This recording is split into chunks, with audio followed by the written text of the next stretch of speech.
2019년 7월 29일 월요일 돈다방 미쓰리 시작하겠습니다. 자, 이번 주는요, 7월의 마지막 주이자 8월의 첫 번째 주가 함께 열리는 장입니다. 그 어느 때보다도 중요한 한 주죠. 경제를 바라보는 관점에서, 주식시장을 보는 관점에서 그 어느 중요하지 않은 날이 있겠습니까마는 우리가 대부분 2019년 7월 달부터 하반기가 시작이 돼라고 생각하는 게 일반적이라면 오히려 이번 7월 마지막 주이자 8월 첫 번째 주에 나타나는 어떤 결과물, 그리고 그 결과물을 가지고 뒤이어서 써내려가는 시나리오가 진정한 2019년도 하반기 전망이 되지 않을까 싶습니다. 지난 6월 달에도 FOMC에서 금리 결정 회의를 열긴 열었었죠. 그러나 금리 동결 카드를 제시했고요. 대신에 7월 달에 금리 인하 가능성을 좀 거의 확실하게 보여줬습니다. 그러다 보니 우리는 이번 7월 한 달 동안 그래, 이번 달에는 지난달에 하지 않았던 금리 인하가 분명히 될 거야. 얼마나 할까? 경제 지표가 별로 안 좋은 것 같은데, 그리고 어차피 예방주사 맞을 거면 확실하게 맞자. 50bp. 아니야, 50bp는 아닌 것 같아. 25bp? 아니야, 25bp는 너무 부족해. 이렇게 7월 달 내내 7월 말에 금리 인하 가능성은 거의 확실하게 이제 점쳐두고 과연 25bp를 인하하느냐, 50bp를 인하하느냐, 여기에 대한 갈등이 너무나 치열했던 한 달이었었거든요.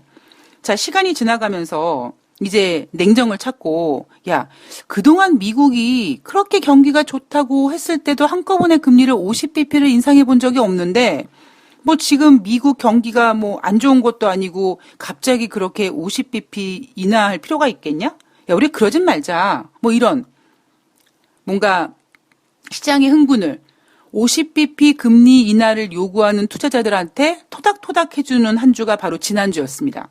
대신에 야, 그냥 입 닥치고 가만히 있어. 무슨 50bp 얼어 죽을 이렇게 얘기한 게 아니라, 자, 잘 들어보렴. 미국이 금리 인하를 할 텐데 말이지. 미국 경기 지표가 이렇게 좋은데 주간 신규 실업수당 청구 건수도 전주 대비 10,000건이 감소했고 2분기 GDP 경제 성장률도 1.8% 예상을 뛰어넘어 2.1% 기록했고 내구재 수출이라든가 이런 것들 잘 나왔잖아.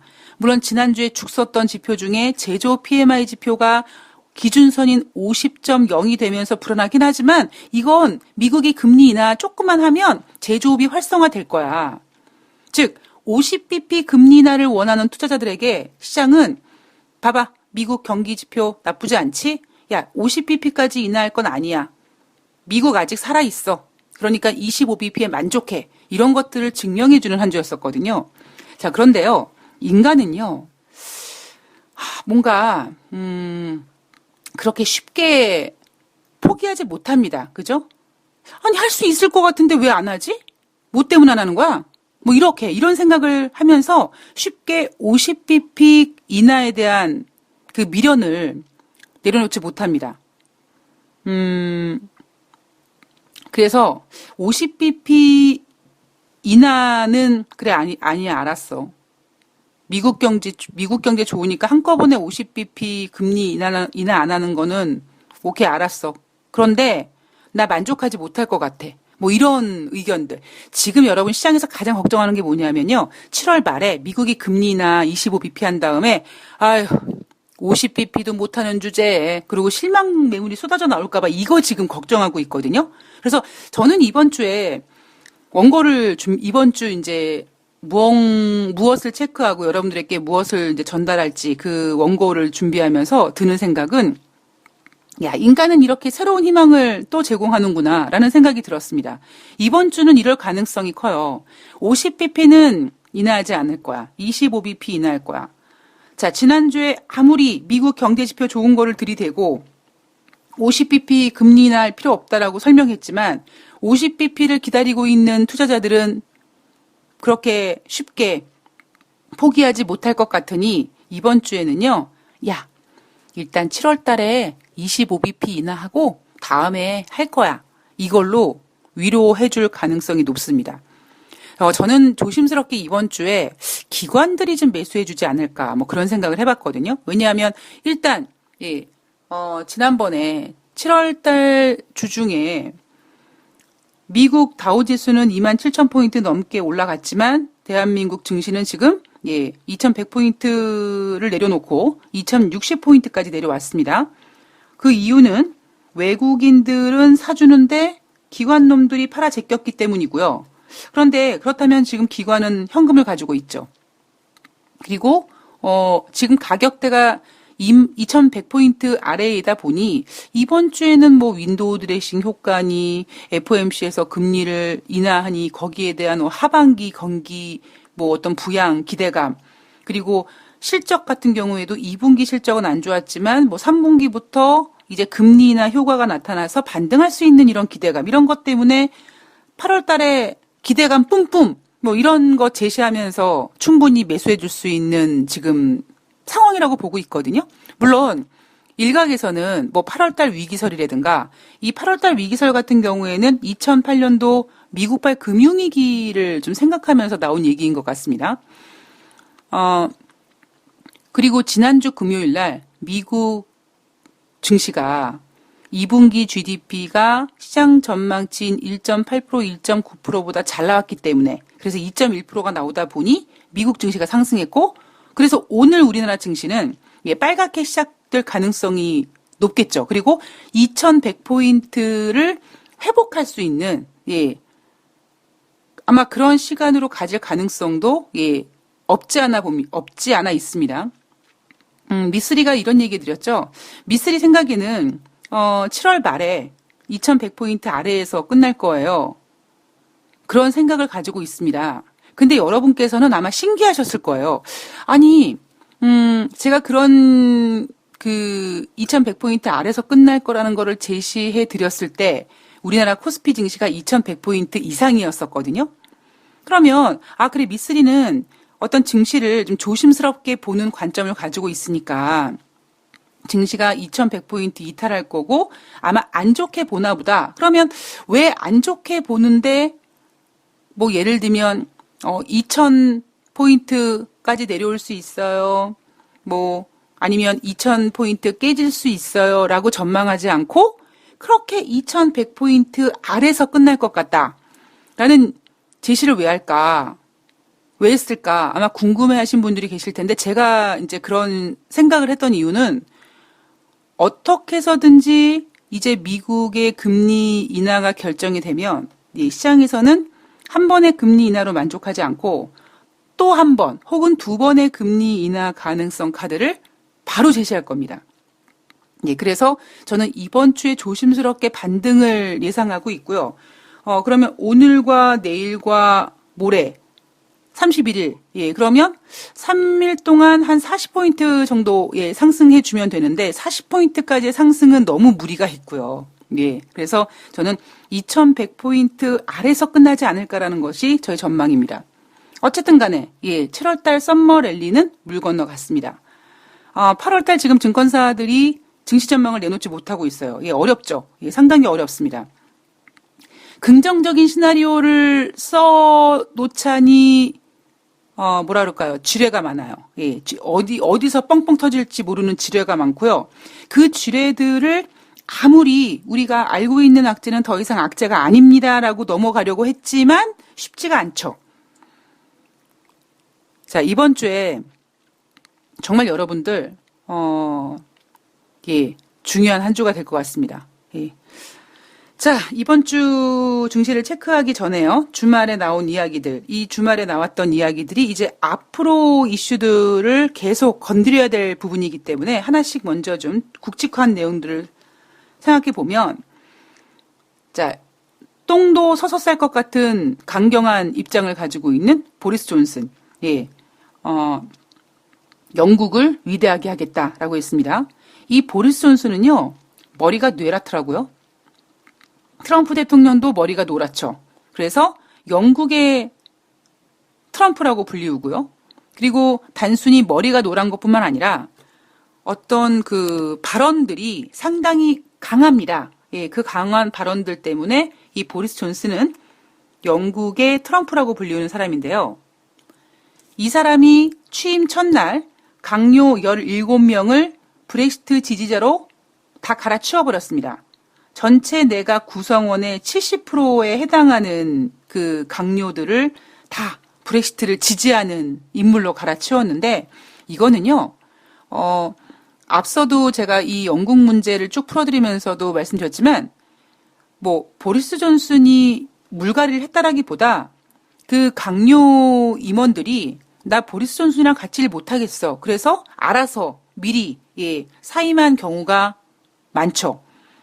그 얘기는 뭐냐면 지금 영국 이 강요 내에서도 상당히 이견이 많다라는 부분을 보여준 거거든요. 자, 블룸버그에서 뭐라고 얘기했냐면 99일 내에 브렉시트 이행을 위해서 전임 내각을 잔인하게 정리했다라고 보도를 했습니다. 자, 지금 보리스 존슨은요, 브렉시트를 위해서 백스톱 조항을 폐지할 거다라는 계획을 가지고 있습니다. 그동안 메이 총리와 유럽연합이 이 브렉시트와 관련돼서 협상을 할 때 가장 이 의견의 합의를 보지 못했던 것이 바로 이거죠. 어찌 보면 메이 총리가 유럽연합이랑 합의를 보고 그 합의한 내용을 가지고 영국 의회에서 투표를 붙였을 때 3번씩이나 계속 부결된 이유가 바로 이놈의 백스탑, 안전장치 때문입니다. 이게 왜 뭐가 문제냐?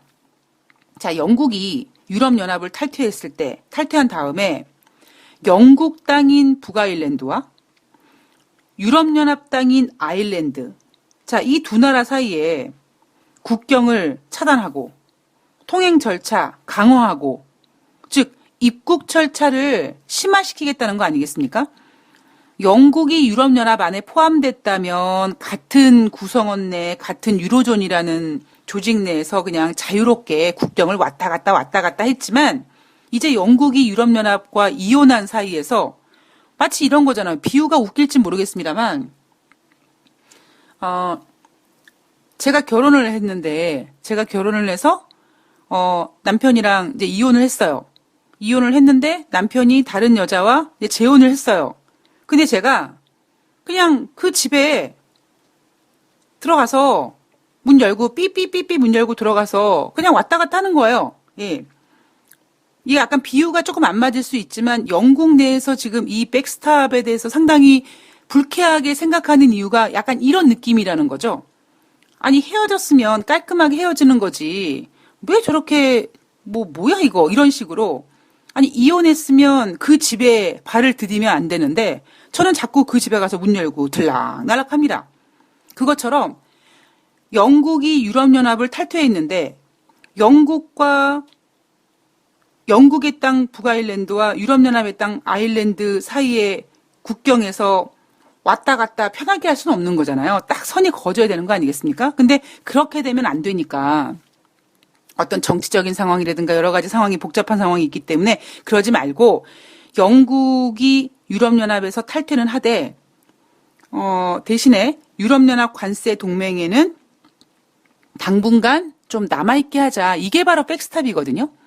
그런데 이걸 누가 반대했냐면 영국의 보수당 내에서, 즉 브렉시트 강경론자들이 반대한 거죠. 야, 깔끔하게 이혼하려면 이혼해. 그게 뭐냐? 브렉시트는 했는데 관세는 유로존 안에 관세를 적용받고 어디 우리 영국이라는 이 나라가 쪽팔리게 그렇게 브렉시트 해놓고 마치 발을 이렇게 아쉬워서 담근 양 그렇게까지는 하지 말자. 그래서 영국 보수당 내 강경파들이 이 백스탑에 대해서 반대했고, 그래서 지금 그게 의회 통과를 못하고 있는 거거든요. 자, 근데 이미 이 백스탑은요, 유럽연합과 메이 총리가 합의를 본 부분이란 말이에요. 그럼 결국에 이 얘기는 뭐냐면 이 백스탑 이 합의를 유럽연합과 다시 하든가. 근데 유럽연합은 분명히 다시 재협상은 없다고 했습니다. 자, 지금 보리스 존슨이 뭐라고 있느냐? 이거 아예 없애버리겠다라는 겁니다. 이거 없애버리면 완전히 영국은 유럽연합에서 탈퇴하면서 관세 동맹에서도 완전히 이제 끝나는. 이거를 계획한다는 얘기는 영국이 노딜 브레스트로 가겠다라는 의지가 너무나 분명한 거거든요. 자, 유럽연합은요, 브렉시트 협상안을 수정하지 않겠다라는 현재 입장을 지금 재고해달라. 유럽연합한테 지금 보리스 존슨이 얘기하는 겁니다. 이 유럽연합, 브렉시트 협상안 다시 협상하지 않겠다고 하는데 그러지 말고 다시 한번 나랑 협상해보자. 이거 제시했고요. 만약에 니네 유럽연합이 내 협상 제의를 거절한다면, 즉 니네가 재협상을 하지 않겠다라는 것을 바꾸지 않는다면 나는 우리 영국은 어떤 합의도 없이 그냥 유럽연합을 10월 31일 날 떠나버릴 거야. 이렇게 지금 강경하게 나오고 있거든요.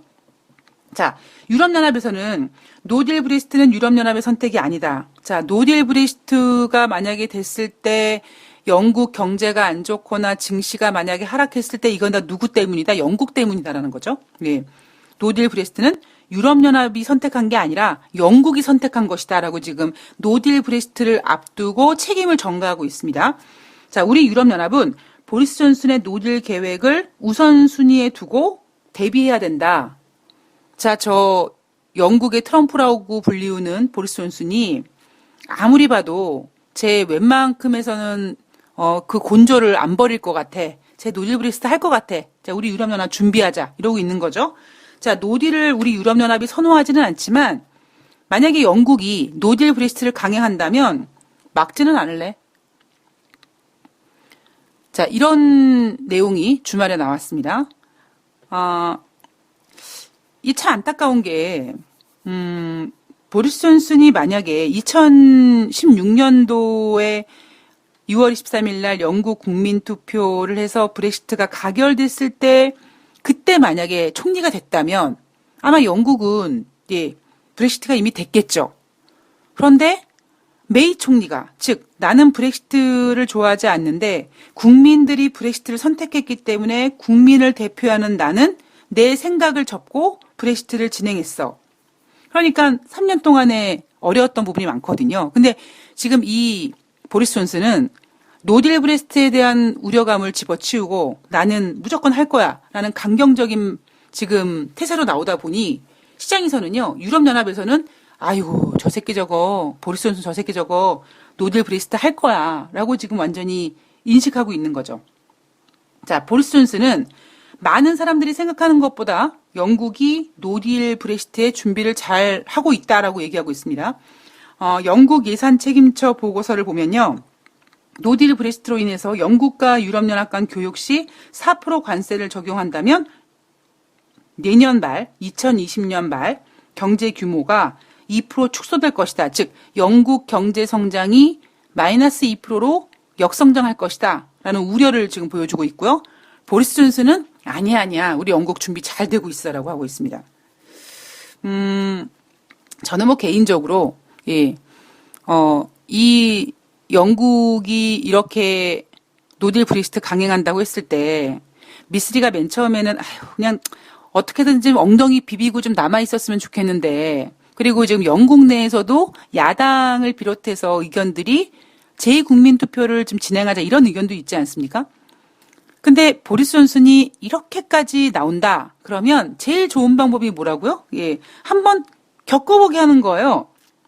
영국이 이렇게 유럽연합을 탈퇴하려고 하는 그 어떤 그 심리 속에는 우월주의라는 게 있거든요. 우리 영국은 워낙 위대한 국가다 보니 유럽연합에서 탈퇴해도 우리는 위대해질 수 있어. 이런 정신 나가는 소리 하고 있는 거거든요, 지금. 그럴 때 정신을 번쩍 깨게 해줄 수 있는 가장 좋은 방법은 한번 겪어보는 거예요. 겪게 해주는 겁니다. 지금 이미 영국은요, 뭐 런던 시내 부동산 매매가 거의 40% 가깝게 지금 감소되고 있고, 영국 내에서 스타 펀드 매니저라고 불리우던 그 펀드 매니저가 운영했던 그 펀드 자금이 지금 3분의 1로 완전히 무슨 꽁치토막 내듯이 아작났고, 그리고 영국 내에서 이 유명한 셰프가 운영했던 식당 체인점 20몇 개가 파산 신청했다. 자, 영국 내에 지금 외국 자금이 투자를 안 하고 있다. 자, 왜 안 할까요? 아, 영국 저거 브렉시트 되면은, 아유, 뭐, 여러 가지 가치가 떨어질 텐데, 아유, 영국은 당분간, 뭐 이런 몸살이는 상황이 벌어진 거죠. 보리스 존슨은 아마, 예, 노딜 브렉시트 강행할 거고요. 이제 문제는 뭐냐면, 이제 지난 5월 달에 영국의 지방선거에서 입심이 커진 야당들이 과연 이 보리스 존슨의 이 독단적인 이 강행을 어떻게 막아줄 것이냐. 이게 이제 관점이겠죠. 그러니까 그런 것들을 고려해서 유럽연합은 야, 재협상은 없고 10월 말까지 기간을 좀 연장을 해줄게라고 해서 어떻게든지 지금 이렇게 좀 예쁘게 좀 잘 하려고 노력을 하지만 예, 못 막는 거죠, 뭐. 우리 그동안 트럼프 대통령 보십시오. 못 막잖아요. 예. 지 하고 싶은 대로 하는 사람은 예, 말릴 방법이 없습니다. 자, 유럽연합. 자, 이제 8월 초가 되면요. 보리스 존슨은 나 노딜 브렉시트 할 거다. 10월 31일 이후라는 건 나한테 없다. 죽기 살기로 한다. 뭐 이렇게 얘기를 했기 때문에 8월 초에 이 사람이 뭐 합니까? 예, 유럽연합의 각국을 찾아다니면서 재협상하자고 조를 겁니다. 여러분들이 만약에 뭐 메르켈 총리라면, 마크롱 대통령이라면, 뭐 그 외에 유럽연합의 어떤 그 오너라면 저 새끼 미친 새끼 아니야 저거 이렇게 생각하지 않겠습니까? 예. 지금 영국에서 저런 식의 어떤 액션을 취하는 것을 예쁘게 봐줄 만한 사람이 없죠. 자, 영국의 노딜 브렉시트, 예, 우리는 하반기 리스크로 반드시 체크를 해야 될 부분입니다. 자, 그리고 미중 무역 협상. 자, 미중 무역 협상에 대해서 미쓰리는 이런 생각을 가지고 있죠. 뭐든지 이 증시에서는 전혀 예상하지 않았던 악재가 빵 터졌을 때는 상당히 큰 충격으로 다가옵니다. 그리고 혼란스러워요. 마치 우리 인간이 살아가면서 어떤 위기를 겪었을 때 완전히 아비규환, 멘붕, 뭐 정신없고 어떻게 해야 될지도 모르겠고 그리고 지금 일어난 이 상황이 더 악화될 것 같기만 하고 예, 왜 내 인생은 이렇게 안 될까? 왜 이렇게 나는 불행할까? 나 죽을 것처럼 힘들어. 이렇게 생각을 하다가도 하룻밤 지나고 봤더니 난 살아있네. 그리고 뭐 내가 죽을 것 같고 크게 뭔가 일어날 것 같았는데 오히려 뭐 여전히 힘들긴 하지만 그래도 나는 살아있고 뭔가가 좀 이렇게 또 막 그냥 뭔가 계속 진행되네. 이게 인간이거든요. 이런 인간의 삶의 모습을 닮은 것이 주식시장인데 즉 미국과 중국의 무역협상이 작년도 3월 달에 처음 불거졌을 때 시장에서는 크게 우려했습니다. 그죠? 자, 그런데 제가 앞으로의 미국과 중국의 무역협상은 어찌 보면 뉴욕 주식시장 마감 현황에 나오지 않을 수도 있어요. 가끔씩 뭐 상하이에서 진행됐던 뭐 워싱턴에서 진행됐던 뭐 이런 협상 얘기 나올 때마다 투자자들은 가만히 있어봐. 쟤네들 아직까지 저러고 있냐? 아니 미국과 중국 아직 협상 안 끝났어? 뭐 이런 정도로 이제 어느 순간이 지나가면 그렇게 증시에 크게 영향을 끼쳤던 미국과 중국의 무역 분쟁의 이슈는 점점점 예, 재미가 없어져요. 제가 한국과 일본의 이 무역 갈등이 증시에 미치는 영향도 비슷하게 말씀드렸죠. 자, 미국과 중국의 무역 협상 물론 아직까지는 뉴욕 증시 마감 현황에 예, 보여주고 있습니다. 이번 주 30일부터 31일까지 예, 상하이에서 제가 그 두 나라가 베이징과 워싱턴을 오가면서 협상을 계속 할 거다. 막 그랬더니 마치 미쓰리의 이야기를 들은 듯 예, 이번에는 베이징이 아니라 상하이에서 무역 협상을 재개합니다. 트럼프 대통령이 주말에 무슨 얘기를 했냐면 중국이 오는 2020년 11월 미국 대통령 선거 때까지 미중 무역 협정 체결이 불발될 수도 있다라고 얘기했습니다.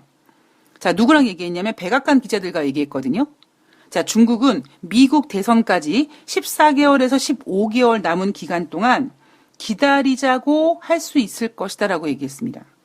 자, 이거를 시장에서는 어떻게 평가했냐면 트럼프 대통령이 중국을 압박하기 위함이다라고 해석을 했지만 미쓰리의 생각은 좀 다릅니다. 예.